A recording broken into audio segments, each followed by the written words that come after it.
பாகம் பெண்ணுரு ஆனாய் போற்றி, அண்ணாமலையும் மன்னா போற்றி, கண்ணாரமத கடலே போற்றி, காவாய் கனகத்திரளே போற்றி, கைலை மலையானே போற்றி போற்றி.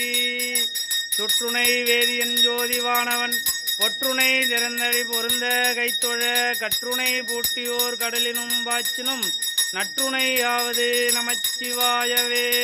கற்பனை கடந்த ஜோதி கருணையே உருவமாகி அற்புத கோலநீடி அருமறை சிரத்தின் மேலாம் சிற்பர யோகமாகும் திருச்சிற்றம்பலத்துள் நின்று பொற்புடன் நடந்தெய்கின்ற பொங்கழல் போற்றி போற்றி.